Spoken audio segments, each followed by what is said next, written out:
The following podcast is a presentation of This Is Infamous. Listener discretion is advised.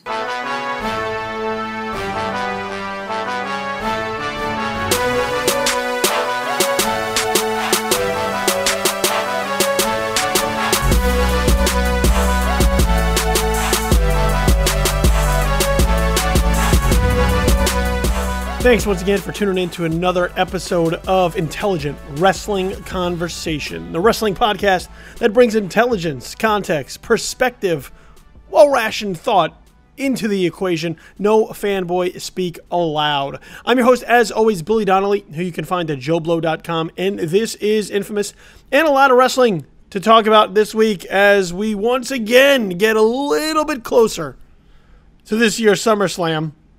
A little bit closer to NXT TakeOver Brooklyn 2. Into the second round of the Cruiserweight Classic, which we'll talk about in just a couple moments. So a lot of things to discuss as the brand split also starts to take hold a little bit easier. Or actually in this week, a little bit rougher.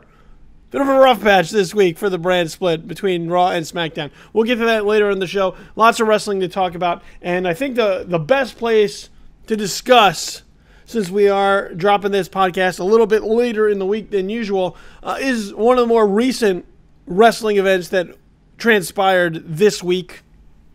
And that was the kickoff of round number 2 of the Cruiserweight Classic, which you can find exclusively on the WWE Network. I had been scheduled to attend the taping of the second round, and then a last-minute scheduling change, last-minute event thrown onto my calendar, forced me to back out of the second round taping and only attend an NXT taping, which sort of culminated in what we've also saw this week, which is Samoa Joe and Shinsuke Nakamura face-to-face in the ring as they line up for that title match at NXT TakeOver Brooklyn 2. But I had been set up to attend round number 2 of the CWC because I was there for round number 1, and I thought it was a really cool concept. Long in the taping aspect of it. Round number 1, we did tape 16 matches over 4 hours, so tough to maintain an energy, an electricity, and excitement level over the course of 4 hours when you're watching that much wrestling. It's just tough. You're gonna have your highs and your lows, and you know, they did their best to sort of schedule the matches as best they could, but I remember about hour number 3, we were sort of toast. And then hour number 4, we had some really strong matches for us to sort of get up for. But it was a grueling wrestling card, so to speak. So I liked what I saw. 32 cruiserweights. Not all of them very good, but it was very clear by who had been chosen, for the most part, to emerge victorious in round number 1, sort of weeding out the pack a little bit, getting rid of some of the greener talent, some of the not as together talent. That as we moved into round 2 and the later rounds, that we could be looking at some tremendous wrestling contests. And I think we got that right out of the gate with round number 2. Because with round number 1 and that much wrestling, there was only so much you could really put into those matches, time limit especially, in order for them to stand out.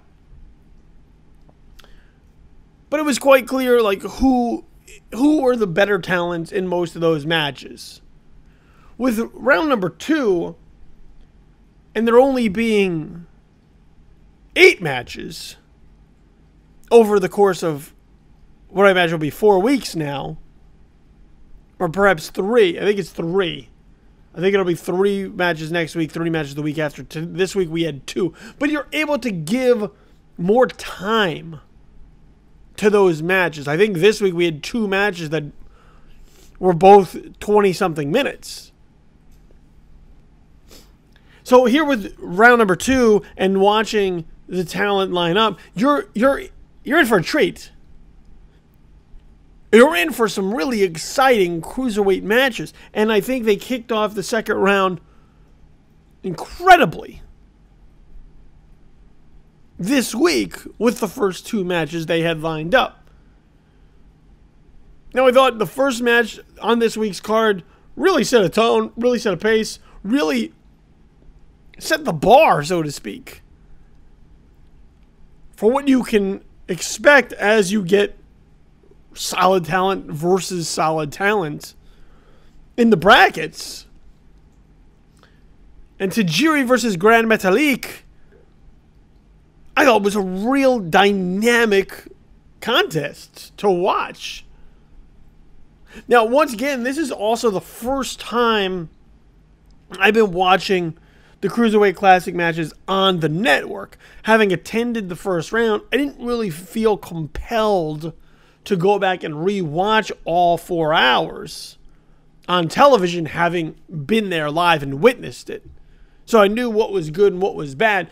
I was more interested now to see the packaging, how it's put together as we move into the second round. So, look, I think the commentary team is perfect for these matches. I've said that before. I thought on paper they were a good mix. Now, having heard them, I think they're a good mix. Mauro Ranallo being able to call play-by-play, and then Daniel Bryan bringing his in-ring expertise to the booth, only a 2-man booth, I think is the right call for these matches. And you really saw that in that first match with Tajiri and Grand Metalik, which is that Mauro Ranallo is able to sell the maneuvers and their impact, their devastation, and by the same token, is actually able to inform the viewer of what they're seeing. You know, which is important. They're treating it as a sporting event, a sports contest. And so if you are not aware of what you're witnessing, they're able to put it into context for you to get a better grasp. If you were to watch UFC, sure, it's cool to watch guys beat the shit out of each other, but if you're not understanding or getting an understanding of the moves, the strikes, the strategy that's going into it, you lose a level of it.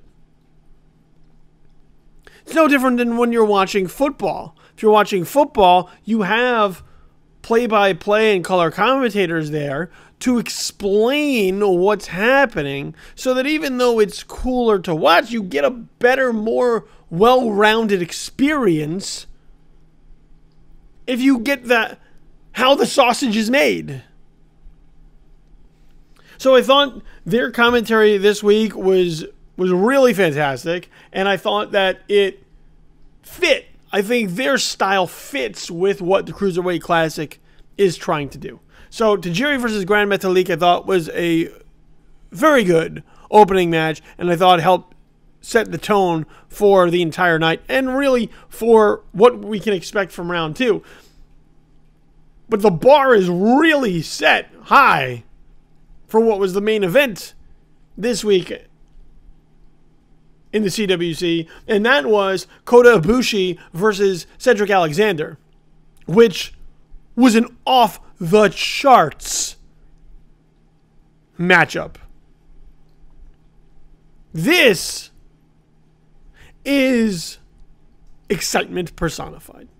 When you watch wrestling contests and you inevitably hear the crowd sink into their "this is awesome" chants,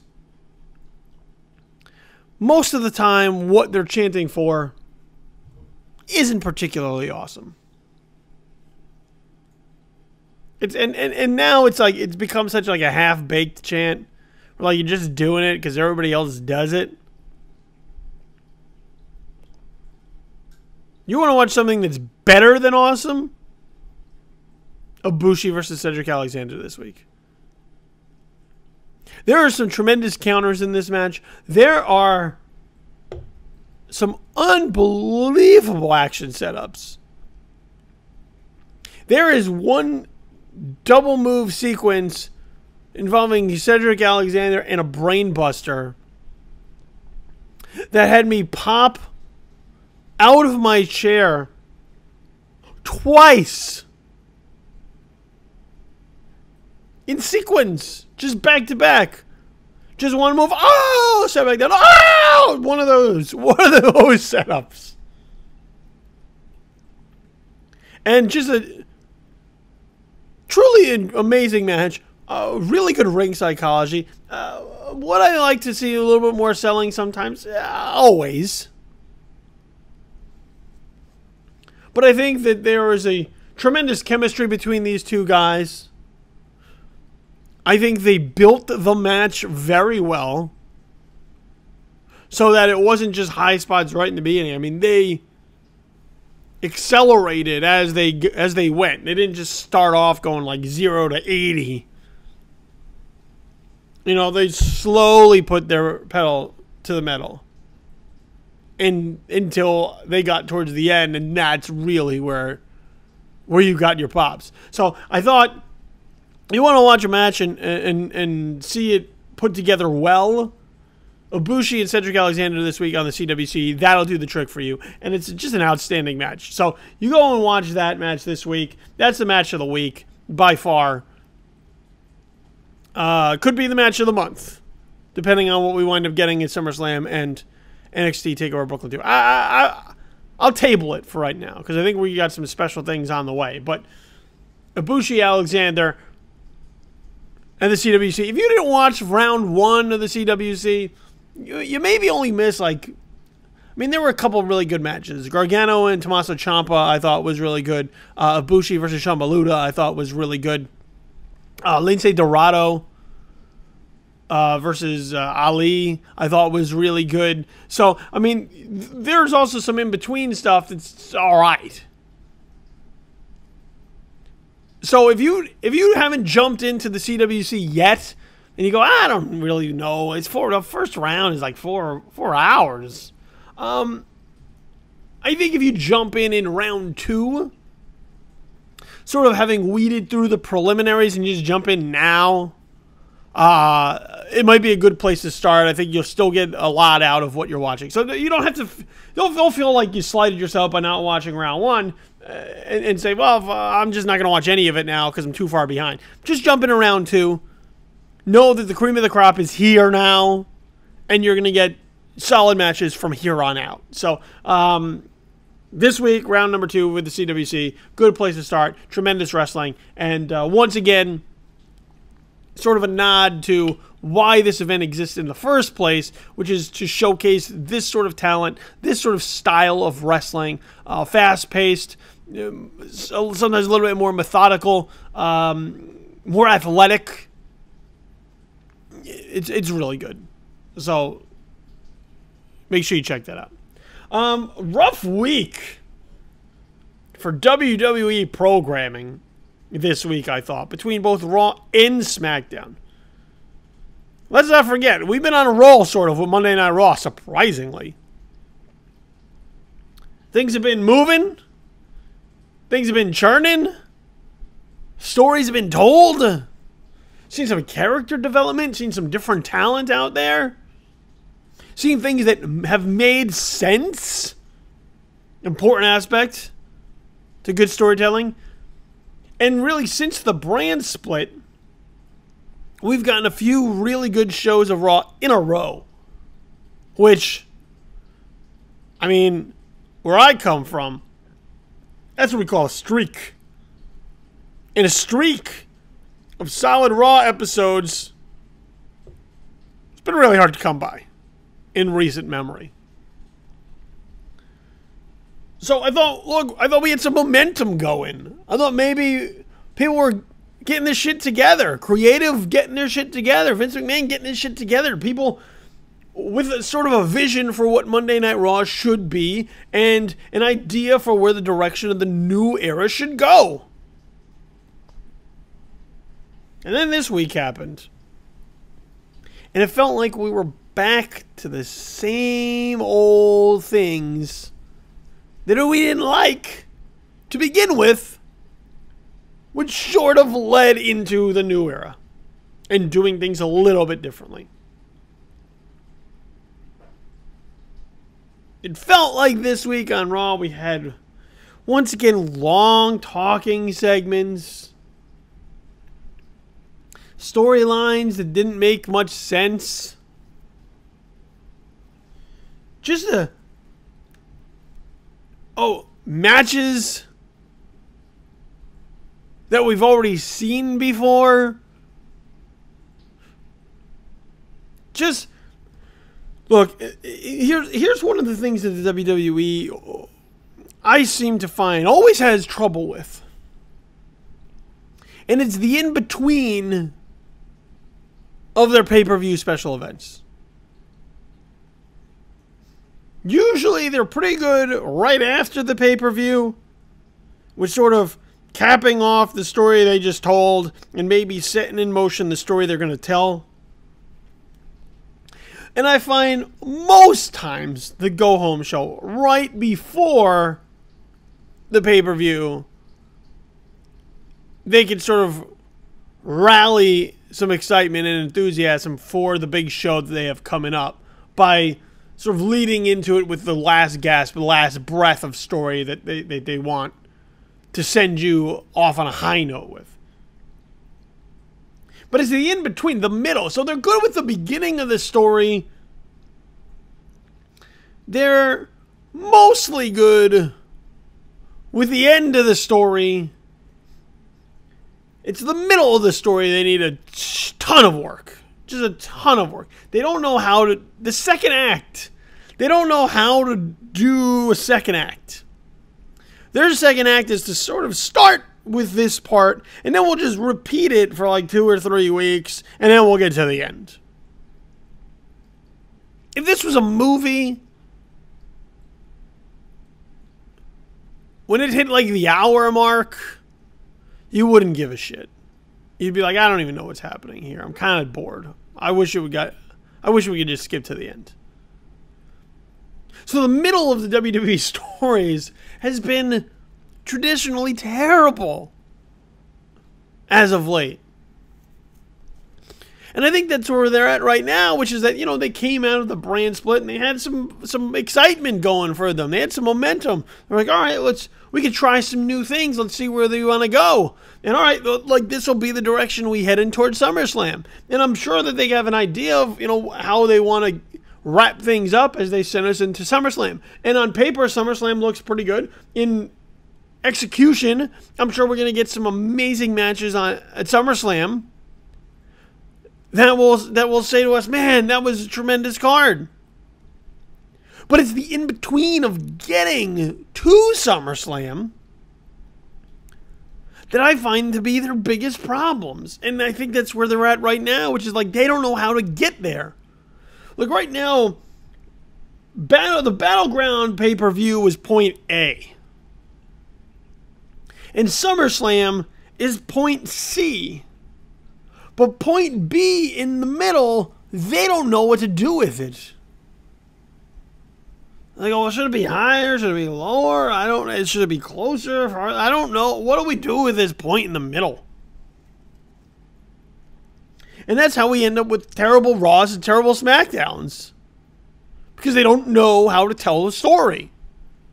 They know how to finish the story, know how to start the story, but it's the middle part of getting you invested in the story they're not too sure about.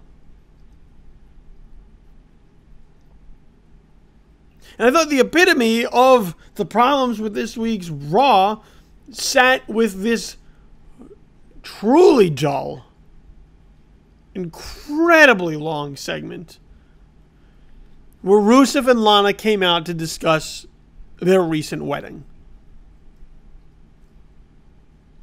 which happened in real life. So congratulations to those two. But they come out and they're talking about how amazing their wedding is, and they have cakes out there, and Lana's out in a wedding dress, and Rusev's out in his sleeveless, his vest tux. and they got the cakes there, and they're talking about how we weren't allowed to go, and they're just sort of going on and on and on and on. And I don't know. I mean, look, I'm sure that the segment was meant to draw heat on them. But it didn't. Because you can't draw heat on people when they're just bored by what they're watching. So the idea was sort of to get heat on them, insulting the crowd, and then here's where Roman Reigns would come down as the babyface and people would cheer for him. And that would be sort of how we continue to get Roman Reigns over. The problem is that it's sort of a reversal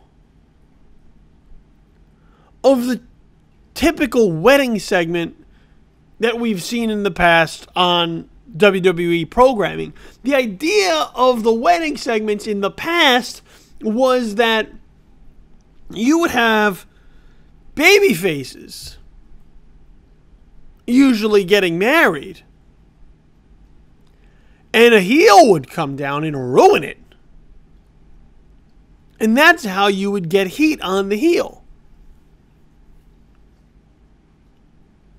I think the last time they tried to do this with a babyface ruining the heel wedding was, I think, if I'm not mistaken, they had Edge and Lita getting married, and Kane came out and ruined it. I mean, I could be off on that. The details are fuzzy because I try to block out these wedding segments. But in doing it this way, with heels getting married and a babyface coming out and ruining it, you're kind of asking your audience to cheer for Dick. Because even if you don't like people, even if you think they're rude or abrasive or arrogant or just overall not nice people, you wouldn't want to ruin their wedding day. Like what's supposed to be the happiest day of their lives. You know, there's certain days that are kind of off limits because of the specialness of them and how they sort of transcend human nature. Wedding day, funerals. You wouldn't touch those. The birth of a child, you would leave those alone. Because those are supposed to be special days that people are going to remember for the rest of their lives. I mean, funerals are for different reasons, obviously, but they're emotional days. Sort of milestones on our life journeys. So for Roman Reigns to come down and ruin the wedding of people that even though we don't like, I mean, they still deserve some degree of happiness, I would hope. You're sending a confusing message to your audience, which is that it's okay for this guy to be a dick. We want you to cheer for him anyway. Cheer for the dick. Look how amazing he is for ruining the special day of some people just because they have some differences. It's preposterous. And for a guy that you're trying to get over as a babyface for people to like, I mean, I understand maybe giving him some edge. This isn't it, though. This isn't it. This isn't how you do it.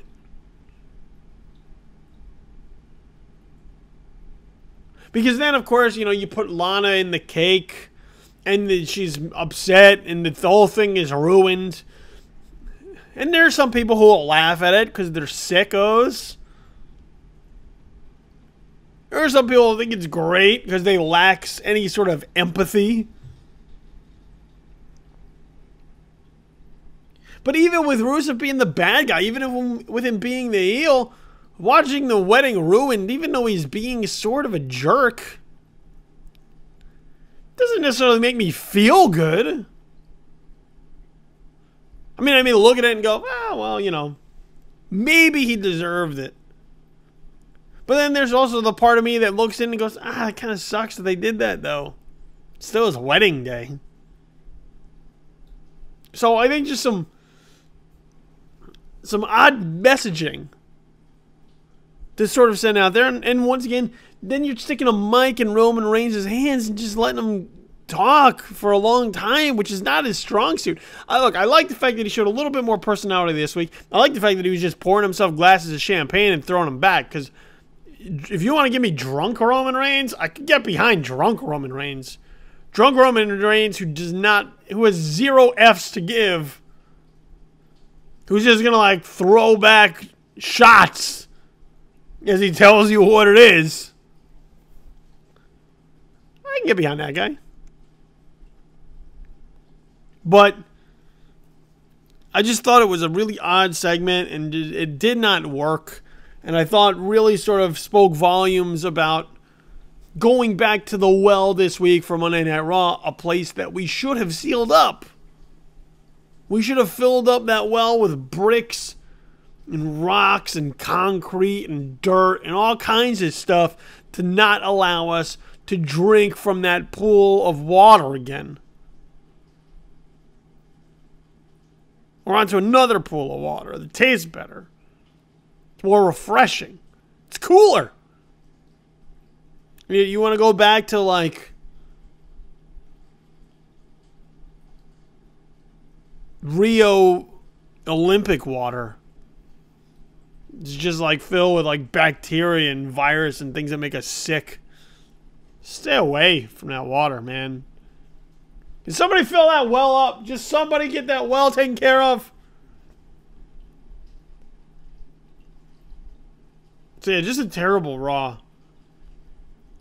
Is Sasha Banks asking for a handicap match at SummerSlam, even though she has a one-on-one contest to defend her title? Why would she do that? Why would she ask for a 2-on-1 contest when she has a 1-on-1 contest in hand? It doesn't. You see what I'm talking about? It just doesn't make any sense. So it's not a good Raw. Not a good Raw. From start to finish, not a good Raw. SmackDown, not much better.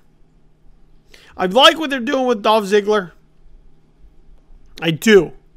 I really do. They're taking the effort to build Dolph Ziggler up again as a credible main event championship contender.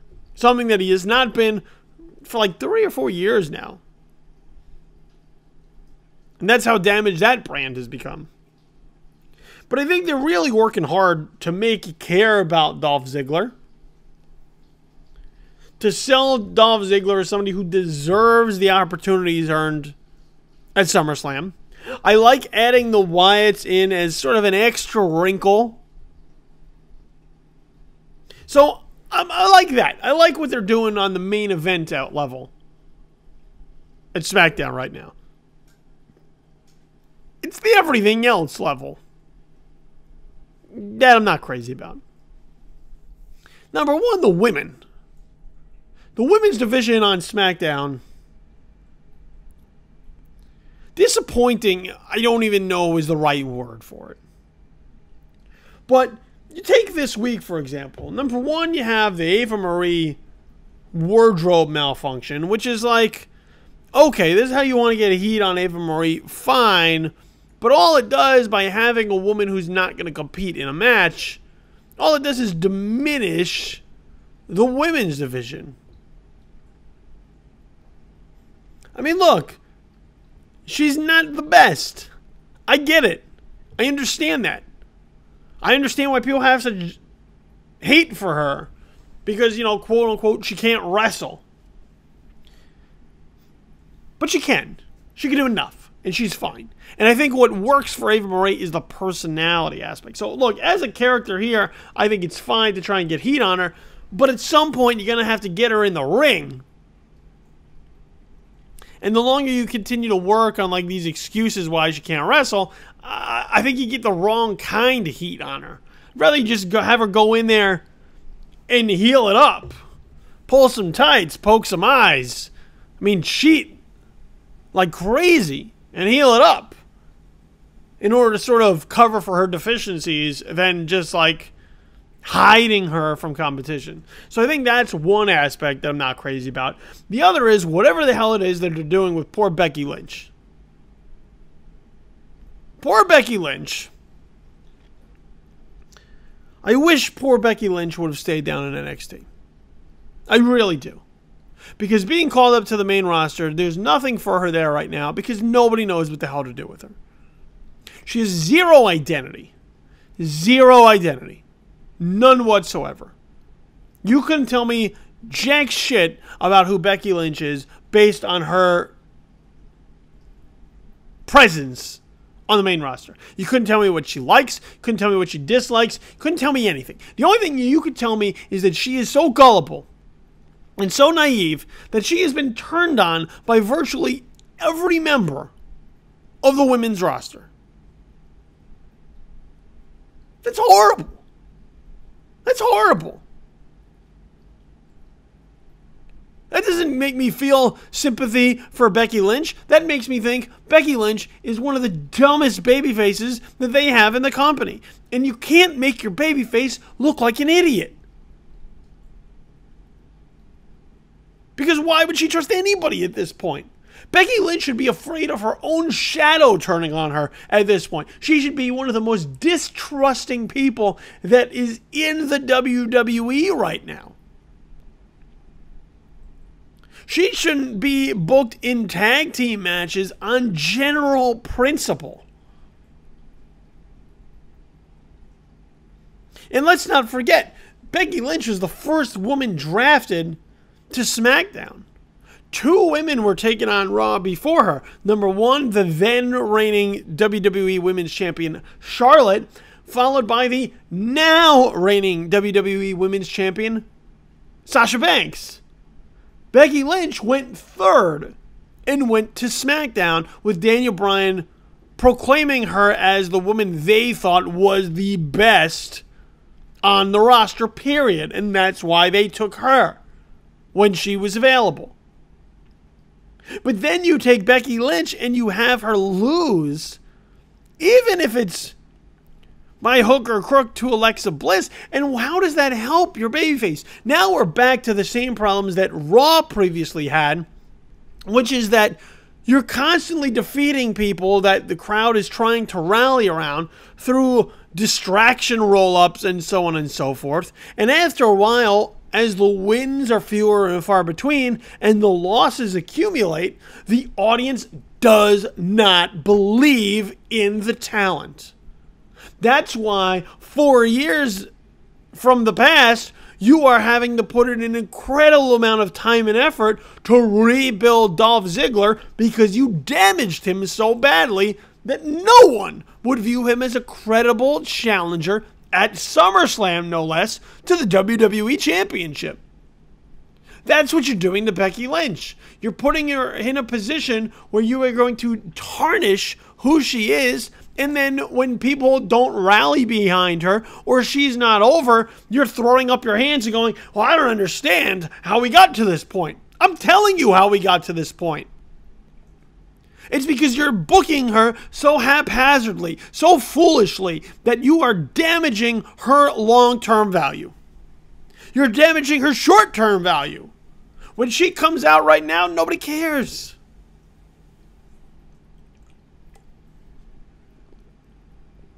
When her music hits and she comes out from the back, nobody cares. And it's different than when it used to be. What it used to be was she used to get a pop. People would sing along the music with her. She had her entrance. It was kind of cool. You were able to move some Becky Lynch steampunk goggles at the merch tent. Maybe a last kicker shirt. Becky Lynch was cool. And now she's not. You made her lame. You took somebody from cool to lame on purpose. I mean, I don't know that you purposely turned her lame, but through your booking, she is now lame. And it's unfortunate because she can go in the ring. And if you put some effort into creating a character for her, an identity, something that people look at and they go, oh yeah, that's Becky Lynch, that works. You can't just keep calling her the self-proclaimed lass kicker. That doesn't mean anything. It doesn't mean anything if she's not kicking any lasses.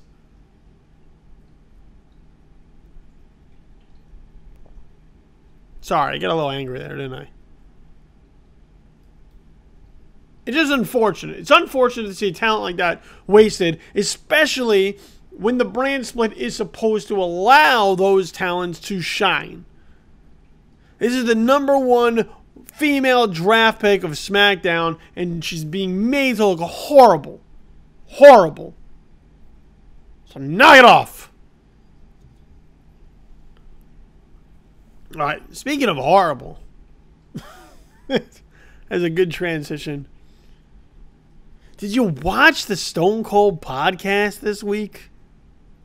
Monday following Monday Night Raw? Where Dean Ambrose was the guest? Man, that was 1 hour of just brutal awkwardness. Just 1 hour of WTF. I mean, it was uncomfortable at times. And, you know, I don't know how much focus going in was to be on sort of telling the Dean Ambrose story. Because, you know, the Stone Cold podcast to this point have been really strong. But I think that also sort of depends on the talent that is involved. And look, Stone Cold has a pretty good podcast to begin with. And I love when Stone Cold just gets on the mic with somebody else and they just sort of riff about the business, talking about wrestling, talking about psychology, what they like, what they don't like, different things along the way.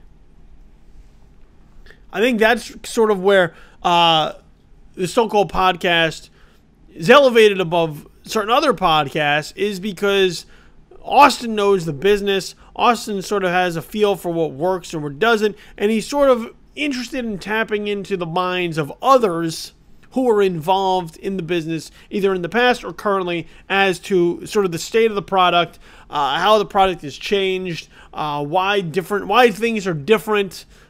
You know, it's inside baseball on a number of levels, but I think that's where the podcast really works. But Austin also likes to set the table by sort of discussing where people came from, give you a feel of who some of these people are, not just as wrestlers, but also as people, their background, where they came from, where their love of wrestling started, how they got into the business, things of that nature, to sort of lay the foundation for who the talent is. And that did not work at all this week with Dean Ambrose. You know, I got the feeling that Dean Ambrose, to a degree, is sort of a private guy. Doesn't necessarily like to talk about his beginnings, his childhood, where he came from, his family dynamic, and really seemed to be uneasy the more Austin sort of pressed him on his relationship with his mom, who worked a lot when he was a kid, or his dad, who wasn't sort of into the picture. You know, dropping out of high school. Ambrose really seemed to want no part of that conversation, and with Austin sort of digging in and not wanting to let that go, you just had these stretches of the podcast, of the show, that just made you cringe. That just made you say, "Jeez, this is horrible to watch." And it wasn't that you felt bad for Austin or that you felt bad for Ambrose. You know when two people, and you just don't click? I mean, we've all had it. We've all had those situations. You know when you just have a conversation with somebody, you enter into a conversation with somebody and you realize you really don't have a lot to talk about. Or the things that you are talking about, it's just the conversation's not flowing very well. Your personalities don't mesh very well. You're just not clicking. That's what this podcast felt like. Except it came with the extra note of us then having to watch it. Like usually when those things happen, you're in it and you're just like, God, it's like this conversation's like pulling teeth. I gotta get the hell out of here. Maybe I'll fake like I gotta get a drink or go to the bathroom or something. Like I gotta get the hell out of this conversation. That's normally what happens, and then life goes on. But what if that conversation was an hour? You were trapped into an hour of it, and it was being recorded for other people to watch. Ugh. That's what the Stone Cold podcast felt like this week. And then there were just stretches of Ambrose just sort of rambling. I mean, not really answering any particular question, but just like a thought popped into his head, and he just took it and ran with it. And Austin sort of sat there bewildered with like, where the hell are we going with this? And sitting there, you were like, where the hell are we going with this? It was like one of those Donald Trump tangents that he goes on in his press conferences where he just starts talking and he like a thought pops into his brain and then he like takes a detour and then like 15 minutes later you don't know what the hell anybody was saying. I feel like that. Not a good podcast at all. If you didn't catch it, skip it. Because it's painful to watch at times. So just, leave that one in the rear view. It was not a good podcast. One of the first times I could say that. I mean, look, even the Big Show was able to... Look, the Big Show's got some personality, but even the Big Show was meant to be like... I mean, he's a personable guy. He's got something to say, so he kind of, he understands... just sort of the talking aspect of it. I mean, that's really it. Just like, let's have a conversation. I think Dean Ambrose was too focused on like, I'm just going to kind of be chill. And it's just, not a good show. All right. Couple of quick notes, and then I want to talk about one final thing before I send you on your way. Number one, Ryback has announced that he's officially done with the WWE. I think he's going to be taking some indie dates and whatnot, so you can catch Ryan Reeves or whatever name he's going to be using out there as he tours the indies. He'll be out there, but he is now officially done with his time in the WWE. And also, tune in this week. If you check out Impact Wrestling, you should be seeing the debut of Damien Sandow on TNA programming. So, I know TNA is sort of strayed from just bringing in old WWE guys and sort of have now moved into a direction of, once again, trying to build their own thing. I think Sandow is a good addition to them because he had such untapped potential in the WWE. Just sort of wasted.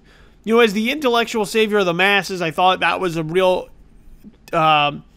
strong suit for him. I also thought when he captured the Money in the Bank, it looked like they had big things planned for Sandow. And then when he sort of tanked that match, it was all downhill from there. I mean, even the Rhodes Scholar stuff was good. The Mizdow stuff was good, but it was stuff that was fleeting. Like, it was stuff that he clearly got over, but the WWE wasn't intent on him getting over. Like, they didn't have a plan for this guy to get over.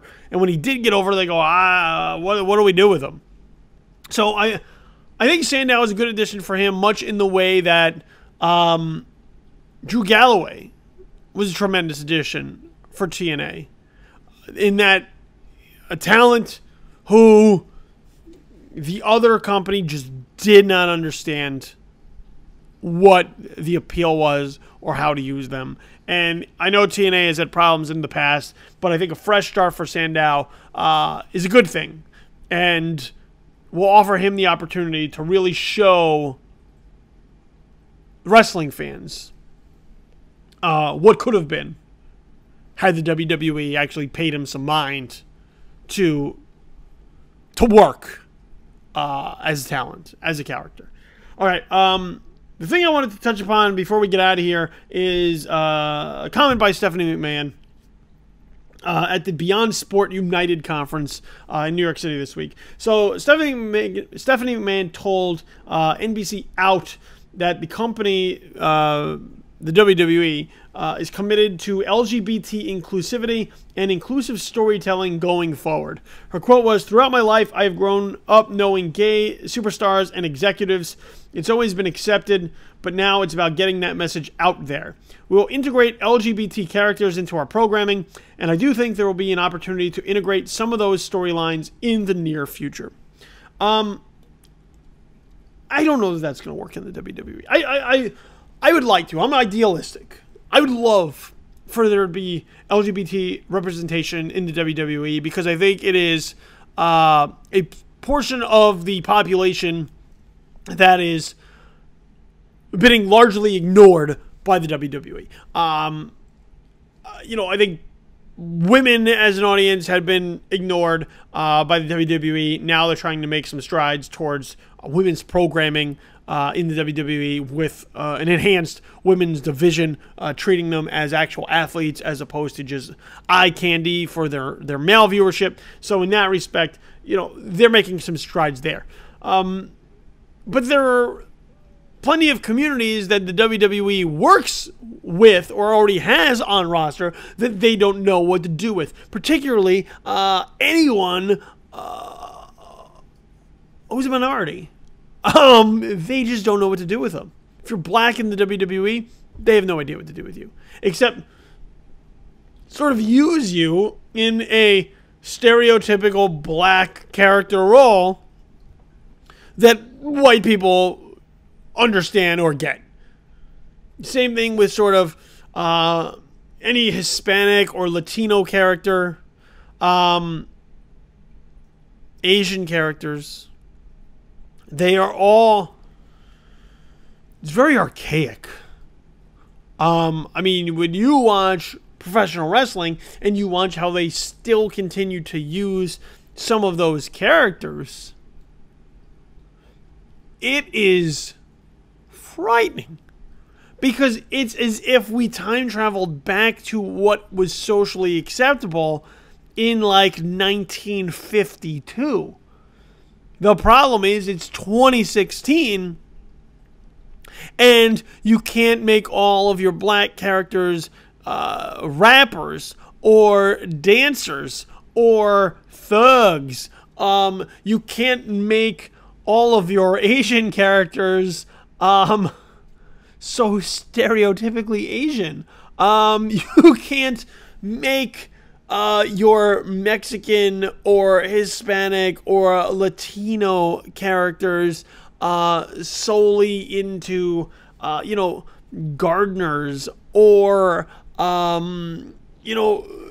guys from the barrio. It just doesn't work to do those things anymore. You just had, look, you have the shining stars right now, Primo and Epico, and before that they were Los Matadores. You can't take guys who are, first of all, they're Puerto Rican, but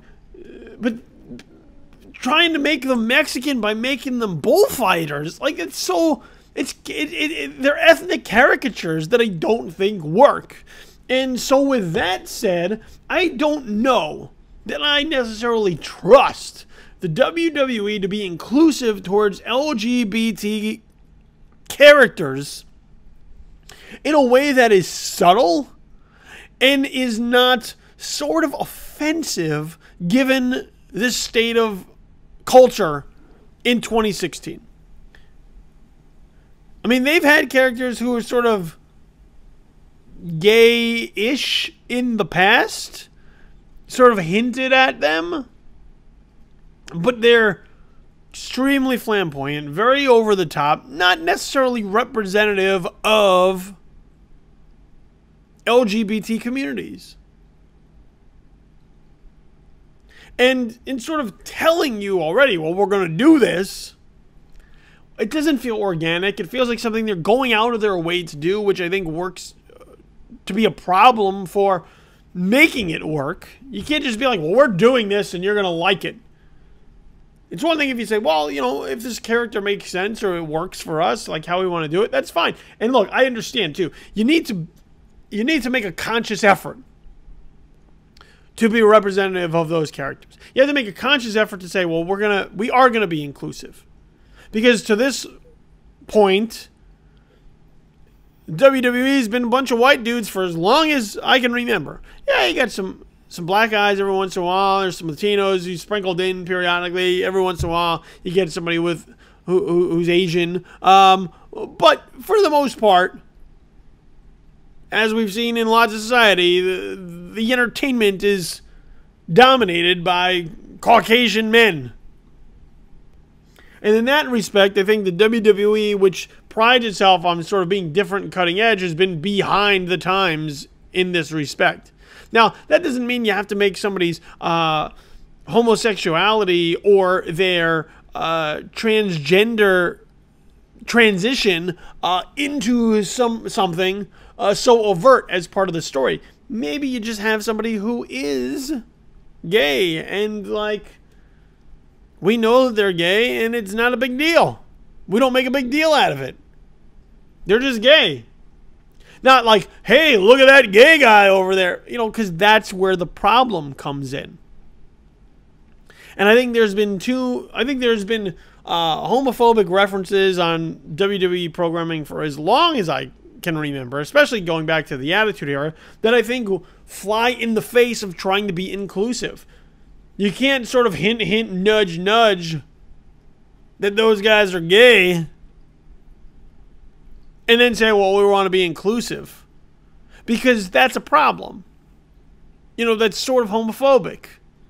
To make those comments and then come out of your way and say, well, we would like to represent LGBT fans so that they can see themselves in a respect in people who are stepping into the ring. So you can do it, but you got to do it in a way that is careful, respectful,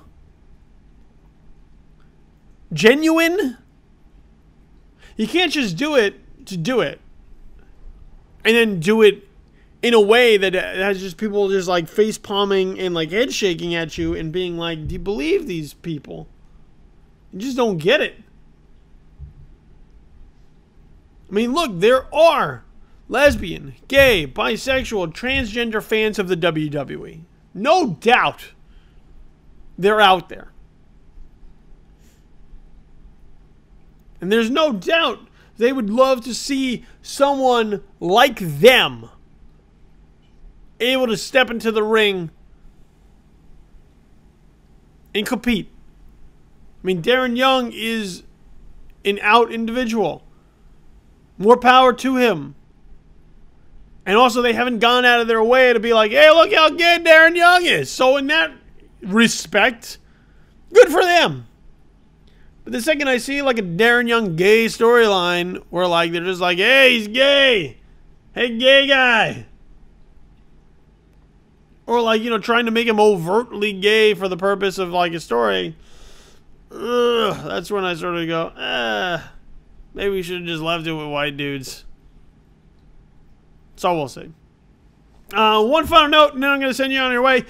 Congratulations to the boss, Sasha Banks, and Saratan, who got married in a quiet ceremony over the weekend, last weekend. No Sarat a little bit. Good dude. And I'm happy for them. Congratulations to those two. Young love. Welcome to the married club. I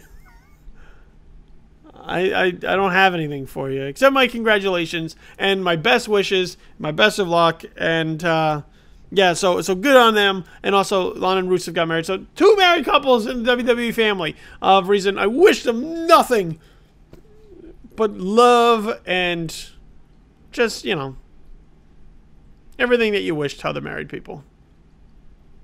Have fun with it. All right, on that note, time to get out of here. So let me send you off with some plugs as I give you the go-home cue here.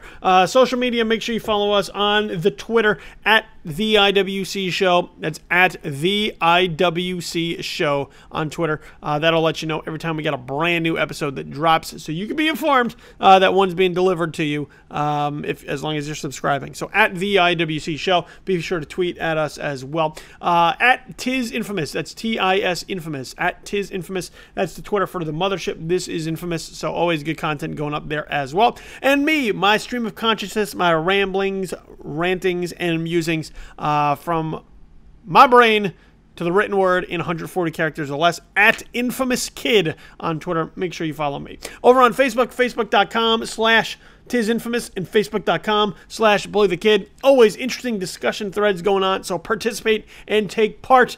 Fight through those Facebook algorithms and like those 2 Facebook pages. It is a must. Podcasts can be found everywhere podcasts can be found. So whatever your preferred podcast distribution model is, you can find Intelligent Wrestling Conversation there. So iTunes, Blueberry, Google Play, Stitcher, SoundCloud, you name it, we're out there. Make sure you subscribe to the show so that it's delivered to your mobile device as soon as a brand new one goes up. And also, like, rate, and comment. Those are important. They help placement of the show, and they help spread the word. So make sure you do that for us. Just takes a couple of seconds, and greatly appreciate it if you would do that for us. So also, look, you want to send me an email, comments, feedback, remarks, questions, whatever it is that you got, put it in an email, theiwcshow@gmail.com. That's theiwcshow@gmail.com. I read them all personally, and if you got something interesting or intriguing, it may make it onto the show. So just make sure you put your name and where you're from so that I know who the hell it is I'm talking to. With that said, look, you can find my work on a regular basis. JoeBlow.com. ThisIsInfamous.com. I've been your host, Billy Donnelly. This has been Intelligent Wrestling Conversation. I'll see you back here next week as we get ready to head into SummerSlam and take over Brooklyn. It's going to be interesting. Watch that CWC show. I promise you, it's a good one. In the meantime, I'm out. See you next week. Have a pleasant immediate future. Peace.